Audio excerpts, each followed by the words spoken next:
Toughees is turning 65 this year. Toughees has become an iconic school shoe brand which has been made since 1954. All Toughees shoes are produced locally in KwaZulu-Natal with active children in mind and to withstand running, kicking a football or jumping. Today I will be speaking to Mrs. Powell about being 65 years old. Actually, she's 67 years old. Close enough. Mrs. Powell is a teacher's assistant at my school in Pinelands, Cape Town. She grew up in Zimbabwe and will share some interesting bits about growing up in a hometown called Gwelo. Hi guys, I'm going to be talking to Mrs. Powell today. She lives in Pinelands and works at Pinelands Primary.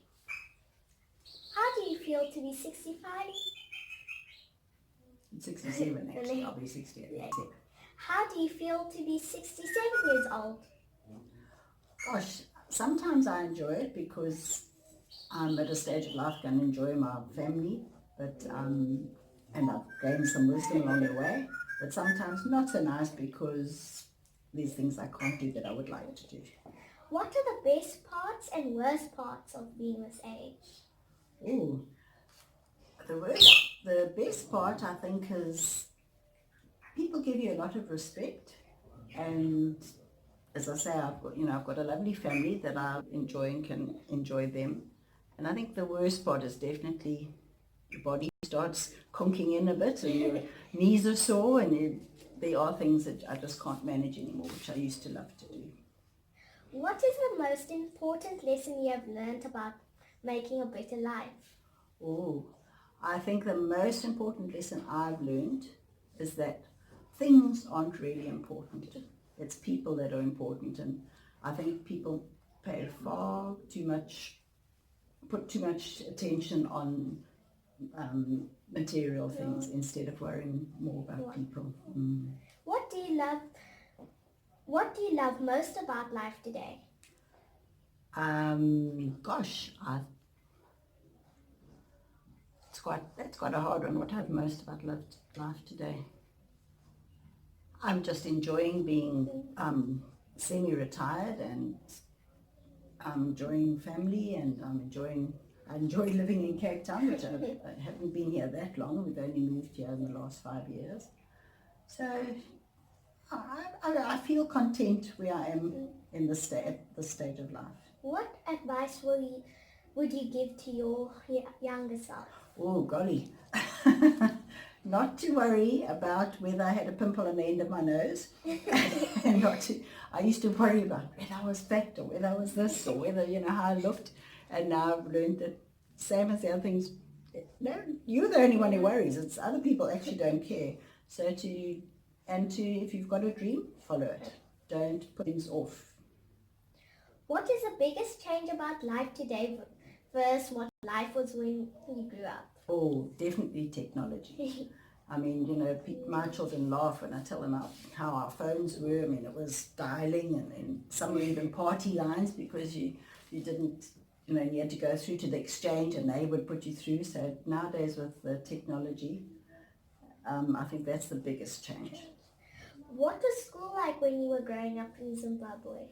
I enjoyed school. Our schools were big, and people say, oh golly, there's so many kids in the classes today. We had the same. We also had biggish classes, but then it used to be graded, so you would be put academically, you would be graded. So I don't know if that's a good or bad thing, but that's how it was.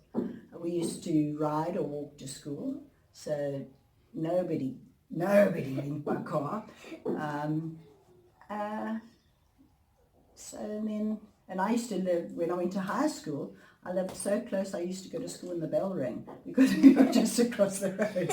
So that I was never late because the bell rang and I would go. I can't think of anything else. What does Toughees mean to you? Do you remember Toughees from your school days? Yes, I do. I remember Bata. I must be honest, I don't remember them being called Toughees, but it was a long time ago. I remember going to the Bata shops and always getting, and also our tackies. We always had Bata tackies as well. And then What I do remember, we went to, in those days the town was called Gwella, with my parents, and then we actually went on a tour around the Bata factory. And the Bata factory was in this smallish town called Gwella, and I was under the impression that that's where Bata started, but I could be wrong. I could be wrong there. But and it was so interesting, seeing how they made all the different shoes and things. That's an interesting story, Mrs. Powell. What year was that in?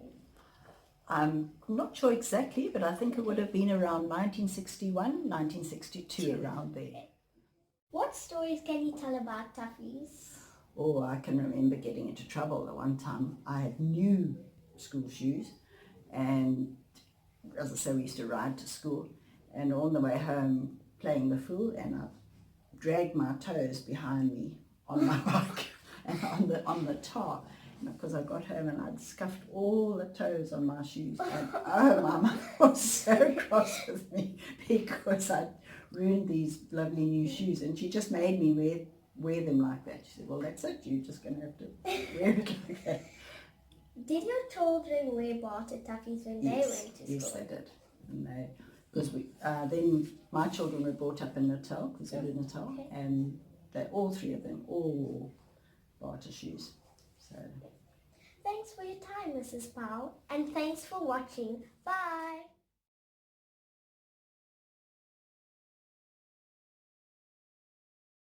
Being 65 years old, I've learned that life can teach you a lot.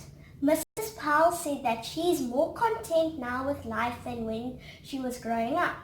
Being 65 years old has taught her to have more confidence than her younger self.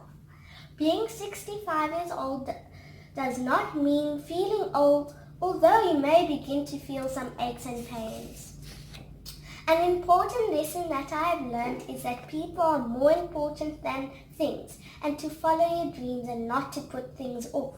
According to Mrs. Powell, Bata Toughees are still made as tough today as they were made when she was growing up, including when her children went to school. I agree, Toughees are still durable, strong and reliable, just more comfortable and stylish. Congratulations, Toughees!